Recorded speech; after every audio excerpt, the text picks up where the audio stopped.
Can most of you hear me? The volume is a little low, but I'll try to speak a little louder so you can hear what I'm saying. It's a real treat for me to be here this evening, and I would not have missed it for the world. Made a special effort to be here, because one of the reasons is I like this organization. It's a strong organization. I'm not new to HANA, and a lot of your missions, your vision, I can tell you it's not only on paper, it's the truth. I remember during the earthquake, I worked along the sides of many of your members, and some of you may be here or remembered, and we did spend the nights, the days together when things were really rough under a very difficult situation.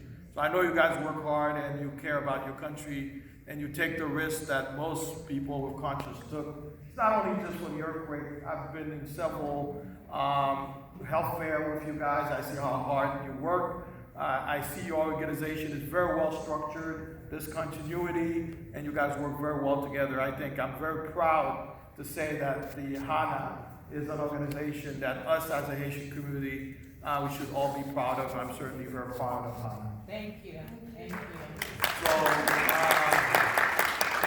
second, I'm currently the Vice President of the Association of Haitian Physicians Aboard.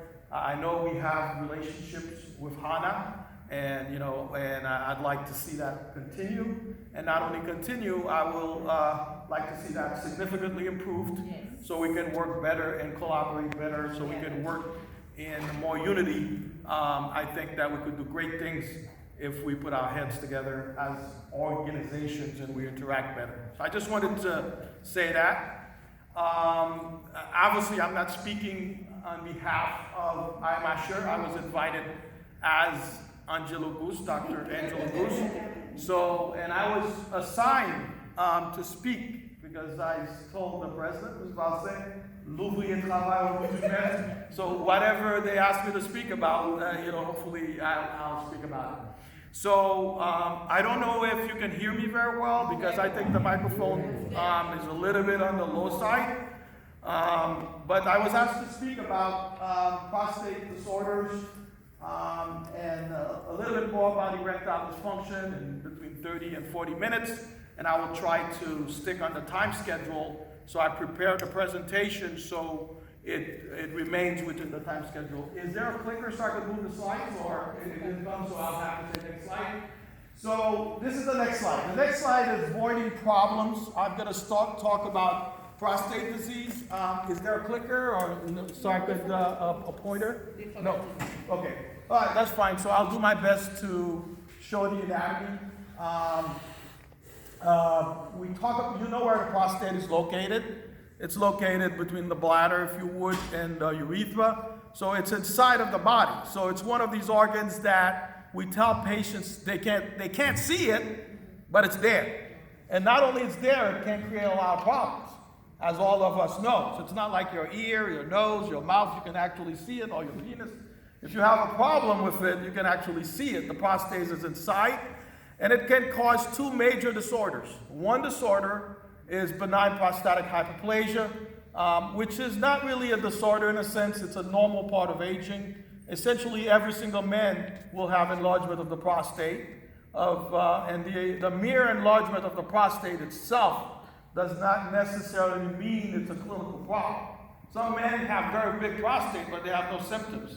So therefore, you don't do anything about it. So just the fact you examine a patient and you say, wow, what a big prostate, doesn't mean they need to go see a urologist for that if they have no symptom. It's like saying, whoa, what a tall man.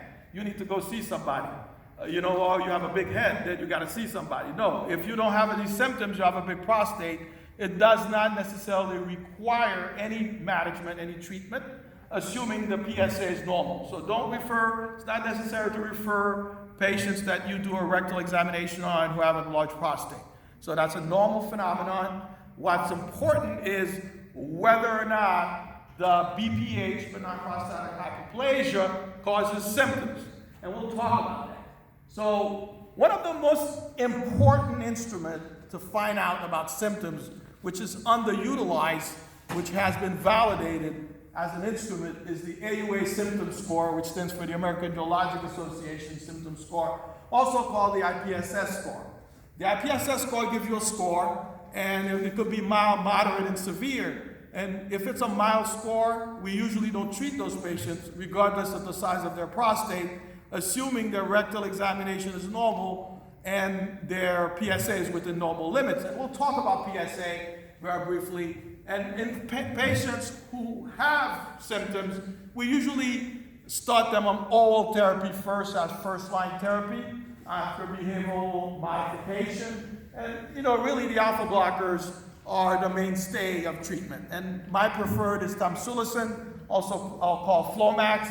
And you have to always warn them that they will likely have retrograde ejaculation or decreased ejaculate volume, and some of them might be a little hypotensive rather, and some of them might have a little bit of nose congestion because of the alpha blockade effect. And there's the 5-alpha reductase, which supposedly causes the prostate to shrink in size. It can do that long term. It is not personally one of my favorite drugs, so I rarely, as a urologist, prescribe 5-alpha reductase for two reasons. Number one, it can cause irreversible breast enlargement in men. Number two, it falsifies the level of PSA. So you have to take into account the fact that patients on 5-alpha reductase, because your PSA might appear normal, but in reality, it's not normal. So it drops the PSA by about 50% or 30%, whatever it is. It's not reliable PSA when you're on 5-alpha reductase. So just remember that. The 5-alpha reductase can cause the PSA to be lower than it actually is. So we prescribe minimally invasive therapy sometimes. These are new kids on the block. One of them is called UroLift. Just to mention it, these are those minimally invasive. And I'll try to put things in context the way I see things. And there's another one called Rezum. The Rezum is kind of you boil the prostate. And the UroLift, it's just like opens the prostate up with some clips. So the concept is when something is new, doesn't make it better. Because a lot of these minimally invasive techniques came and left. So obviously when it's new, there's a lot of money invested in research. So the marketing force comes very strong. They're on every newspaper, every little magazine. So patients come asking for UroLift and Rezum. It does not necessarily mean it's better. So be careful. A lot of them came and left. There was one that's called Tuna. There's been a whole bunch of them. But this is a new one. I don't know who's turning the slides, but it's going. Is it an automatic?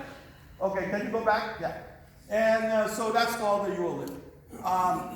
So these are the minimally invasive therapies for BPH. And we go to those techniques if the old therapy doesn't work.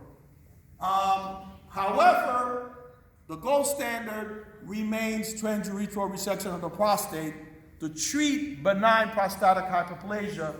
Okay, we're not talking about cancer here. We're talking about still benign disease. I want to make it clear that we're talking about benign disease. Now, if the patient has symptoms of BPH, they have a large prostate, meaning more than 100 grams, often it is not possible to do a transurethral procedure to resect the prostate. Okay? So you got to do an open procedure called open prostatectomy, which obviously is more invasive. You don't remove the entire prostate. The best analogy I give patients, as if you have an orange, you don't remove the orange, you remove the juicy part of the orange, but you leave all the shell of the orange behind. So after you have an open prostatectomy, you leave the shell behind, it is still possible to develop prostate cancer because the shell itself is the portion of the prostate that is more likely to harbor cancer cells. So if you had a patient who had an open prostatectomy, don't assume that they can't develop prostate cancer. Even if their PSA drops because you remove a lot of the prostate tissue, they can develop prostate cancer. Similarly, after a transurethral resection of the prostate, it's possible to develop prostate cancer. So the only time you remove the entire prostate is for cancer. The prostate is never, ever removed entirely until you develop clinically localized prostate cancer. So Prostate embolization is another evolving therapy. The same way they embolize fibroids, they're starting to embolize prostates through the arterial vasculature of the prostate to embolize it so it can shrink. So far, the results are mixed, so we'll have to see long-term results what that shows. It appears to have some value for prostates that are acutely bleeding in massive amount, so we're able to control hematuria related to prostate enlargement. Next slide. So next slide, this slide is just repeating. Next slide. So this is the prostate, we talked about it. You can place your finger in the anus, and that's how you would access part of the prostate, the posterior part of the prostate. The finger has no access to the anterior part of the prostate, right? So the digital rectal examination only examines the posterior part of the prostate. Fortunately, for whatever reason, most of the cancer is on the posterior part of the prostate, so it has some value. Next slide. And let's talk now. We're done with BPH because I was told to talk about the prostate fast so we can get into erection problem. It's just what I was told to do. So we're done with that, with BPH. Now we're in prostate cancer. Most patients who develop prostate cancer have no symptoms. So if you're waiting for symptoms to develop to find out who has prostate cancer, you're not doing well to your patient. So BPH-like symptoms, many patients with prostate cancer also have the BPH-like symptom. It's very important, a lot of people miss that concept, that the fact you have BPH doesn't mean you can't have prostate cancer. The fact you have prostate cancer doesn't mean you can't have BPH. In fact, most of the time they coexist. Portion of the prostate, which is the central part where the juicy part is, the central part has the BPH, and the peripheral part, the part of the orange you don't eat, the white part, I guess you could do confiture with it or something, but you typically don't eat it. But that part has the cancer, okay? So some of your prostate cancer patients will also have BPH. But if you see a prostate cancer patient who has skeletal pain, bone pain related to the prostate cancer, it's because they have advanced disease, very advanced disease.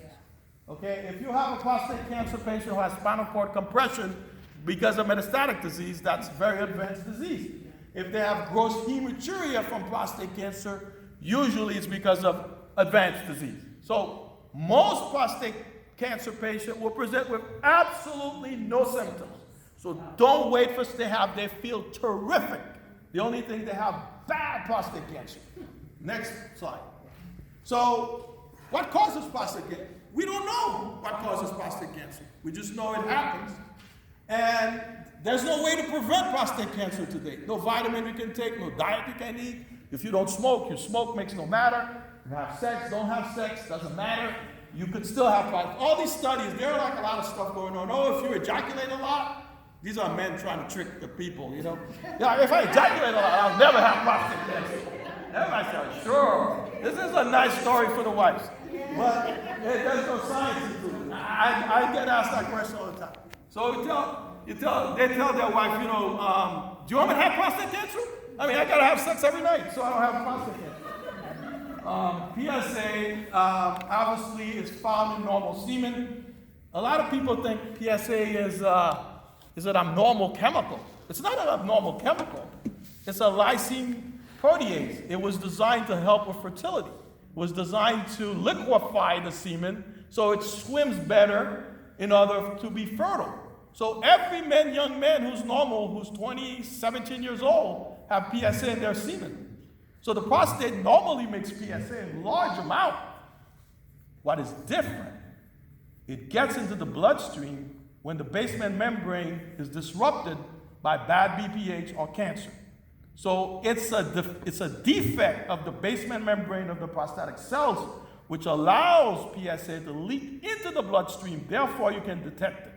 So it's not like as you develop prostate cancer, you start making PSA, or you have more PSA. You have more of a leakage into the bloodstream because of pathological disorders of the prostate, may it be neoplastic or inflammatory disorders, which cause the PSA to leak into the bloodstream. So very important to remember. So there's nothing wrong. PSA happens to be a good marker for prostate cancer, but it wasn't designed necessarily for that. It's a normal protein that is in the ejaculate. Next slide. And it's very important to remember one thing as people are talking to you. Only a biopsy can confirm the diagnosis of prostate cancer. You hear about now, there's a lot of talk, and I forgot to put the slide on that, about MRI, a lot of stuff about MRI. The thing about MRI is a long story. I don't have time to talk about it, but it's not the panacea that they appear to make it sound. There's a lot of interest into MRI, and it's not as precise as you would think. They talk about the PRAD. I don't know if some of you know about it. Talk about the PRAD level from 1, 2, 3, 4, 5. The higher the PRAD, the more likely it's cancer. They're making a big deal out of the MRI. It would take me 2 hours to talk about that, but be careful. Next slide. Back slide. So prostate cancer in black men is a serious problem. Young age at presentation.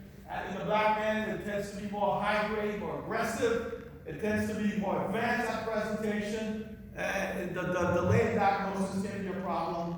And there's a lot of issues in black men, in men in general. So since Haitian men are essentially black men, it's a serious problem.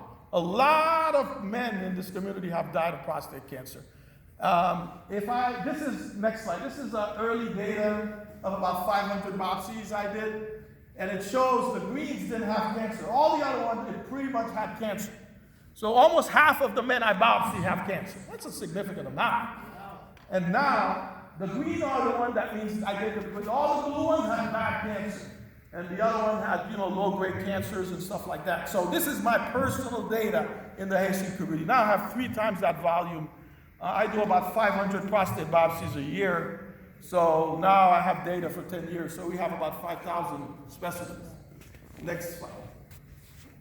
So prostate cancer diagnosis. Next slide. Now this is how the data you need for prostate cancer. The digital rectal examination is still very useful. May I ask for how long have I been speaking now? I don't think we've been. About 15. 15 minutes? Mm-hmm. Okay, so I have about 30 more. So PSA, the cutoff for all practical purposes is 4. And free PSA, I use it, but I don't use it that much. It's better if it's greater than 25% free. The more free PSA, kind of the better. But the free PSA, it's useful. I'm not saying not to get it, but the PSA value is of great importance. Next slide. Now, PSA. There's been a lot of bad talks about PSA. And I think it's so unfair. And I don't have anything about PSA. PSA is not my personal friend. But I can tell you that it is very unfair. It is the best tumor marker I've ever seen. Not only it helps with diagnosis, after treatment, it allows you to see when it's coming back. And it's a simple, cheap test. And people saying all these bad things about PSA, but we never find anything better than PSA. If PSA was that bad, why don't we abandon it? We still order PSAs. And there's nothing better than it. Okay, it's not perfect. Nothing is perfect in life. They say, oh, PSA is not perfect. What's perfect in life? What is perfect? Nothing is perfect. So obviously PSA has its flaws, but PSA is a very good test. As I was saying, it's a serine protease, cleaves that serine, that amino acid, and makes the semen more liquid. And it's one of the most clinically useful biological marker ever known. The most sensitive and specific today to detect prostate cancer. And it's useful to dictate treatment. A lot of the treatment we do is dictated on PSA. If you remove a prostate, if you want to know if the treatment failed, you need the PSA. If you see the PSA coming back, growing, you know it's back. So why is there a problem with PSA? I know there's and PSA has allowed us to detect prostate cancer earlier. And early detection of the prostate cancer is our only defense. The American Urologic Association is in agreement with what I'm saying here, and I support. We urologists, we see the patient. But there's like panels, and you've seen all the press about PSA. I just thought I would say that so you can see where I stand on that. Next. So we start thinking, si on a problem, if the PSA is greater than 4. 4 is the magic number, okay? Obviously, it's not a perfect number. There are many men with PSA greater than 4. You biopsy them, you don't find cancer. Okay, that is the truth. But, you know, all these things are very useful. Next slide. Next. So indications for prostate biopsy. Either the digital rectal examination is abnormal or the PSA is greater than 4. Some of my patients, both of them are abnormal. They have abnormal rectal examination and they have an elevated PSA. So definitely they need a biopsy. So these patients, I biopsy these patients. Personally, that's my personal bias, I have a low threshold to biopsy patients because at least I know what's going on in their prostate. And I want to know early rather than knowing late. And in my hands, I tell the patients, I do a prostate biopsy in 6 minutes. All of them go home, and we have very few complications because we have a series of 5,000, and our complication rate is less than 0.2%. We've calculated that. So if you're going to have a prostate biopsy at our institution, your chance of developing sepsis or developing significant bleeding is almost 0. Yes, we've had a few, 1 or 2, it happens, but it's not very painful. We've tested for that. The pain scores are very acceptable. So it's not painful, not a lot of morbidity. So what's the big deal with a prostate biopsy? It's like you just like having heart surgery. I don't understand it. So some of my patients, I spend 20 minutes convincing them to have a prostate biopsy. I tell them, I would have done 6 biopsies on you already with all this time we're talking. So he's like, really? I'm like, yeah, you've even been home already, watching TV with your family. Now, so the prostate biopsy, we do it under ultrasound guidance in the office, outpatient procedure. Next slide. And this is me doing one with one of my fellows. And we got the ultrasound. Next slide. You see the prostate very clearly. I don't have a pointer, but you can see the prostate. We get the specimens. We put lidocaine. We numb the entire prostate. That's why you don't feel it, because once we put the probe in, we numb it's like, I tell my patients, it's like you go to the dentist. You're going to feel the first stick. After that, you shouldn't feel much because the entire prostate is numb. So I take 12 cores. Next slide. And this is what one of the cores look like. You give you an estimate of the size of little pinky stuff, the flesh. Next slide. And we put them in 12 little containers, 6 on the right, 6 on the left. Next slide. And here they go in their vials in formalin. And we got a Gleason score. So you can't talk about Gleason if you don't have prostate cancer. The Gleason score is obtained upon histological diagnosis of prostate cancer. So the Gleason 3s are the moderately, and 4 or 5 are poorly differentiated prostate cancer. Next slide. For those of you who've read pathology specimens or reports from biopsies, know they give 2 numbers, right? And the reason is they look for the most common feature in the slide and the second most common feature. So the first number, that's the most dominant feature. So a 4.3 is much worse than a 3.4 because the first number is like the higher the number, the more undifferentiated the cancer is, the more aggressive it is. So you don't want to have number 5 in your specimens. Particularly, you don't want the number 5 to be the first number. That's very, very bad. That's very aggressive cancer. A Gleason 5 plus 4 equals 9, or 5 plus 5 equals 9. That's very aggressive cancer. It portends a very poor prognosis. However, the Gleason 3 plus 3 is the best cancer you can have. So particularly if it's in small amount. Next slide. So what's important in prostate cancer is not only the Gleason, but what percentage of the core has cancer in it. If the entire core has cancer, that's not very good. If only 1 or 2% of that core has cancer, that's pretty good. If very few of the specimens have cancer, that's very good. Next slide. And you can stage it. You can stage the cancer like a TNM stage. There's advanced cancer. Next slide. And then it can go to the bone. It can go to the local lymph node. You can have local extension. This is an entire lecture.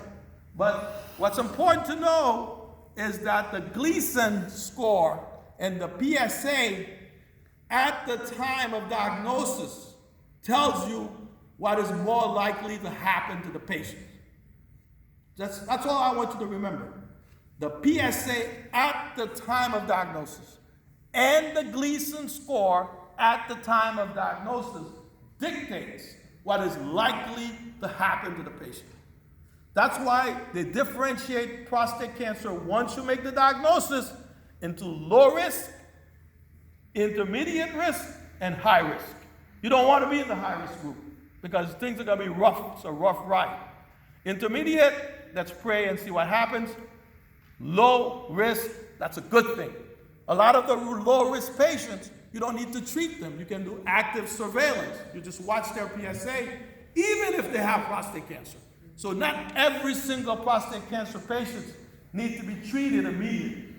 Next slide. So these are the concepts that I want you to remember. Next slide. I go fast. This is like to do a metastatic workup to make sure it's not in the bone. Next slide. This is what I was talking to you about, right? Always, whenever you have a prostate cancer patient, find out what they are. Low, intermediate, or high risk. So from all my notes, if you get my notes, they will always say, this is a patient with prostate cancer, low risk. This is a patient with prostate cancer, intermediate risk or high risk. This is to give the primary doctors, the clinicians, the extenders, a sense of what we're thinking about this patient and how aggressive we'll be on top of this patient. So those patients with high risk, we're on top of them. We give them the maximum treatment as possible. Next slide. So, and also I said not only the Gleason is important, that's what regulates it, but the PSA at the time of diagnosis. You don't want your PSA at diagnosis to be more than 20. So if it's less than 10, that's low risk. 10 to 20, intermediate. Greater than 20, high risk. So you have men coming with PSA of 69 at the time of diagnosis, that's very bad. There are a lot of them coming from Haiti with PSAs of 70 or 80. And they've never been screened before, and it's a bad problem over there. So prostate cancer management, low risk, you can do observation, you can do a radical prostatectomy. If it's clinically localized, you can do external beam radiation. You can do brachytherapy, which I don't particularly like. You can freeze the prostate, which I don't particularly like in most cases. I'm giving you my personal biases, okay? But I would need another 2 hours to explain why I think about these things. And some of you may or may not know I'm on the American Urologic Association guideline committee in terms of the guidelines. And also I'm a reviewer for the American Urologic Journal, the Journal of Urology. So I got the privilege of seeing a lot of data, a lot of articles, a lot of things. I know who's writing, and I know the interest groups that are out there. And I can tell you, there are a lot of things being done. It's not necessarily because of the patients, okay? So hormonal treatment is an acceptable treatment for advanced disease or metastatic disease. We use hormonal treatment, LHRH agonists, the Lupron, the Zoladex. Some of you have heard of these drugs. What do they call the other one? But they all, the LHRH agonists, what they do, they drop your testosterone. Because when you have advanced disease, testosterone is like the nutrient for prostate cancer. Okay? It's like the fertilizer for prostate cancer.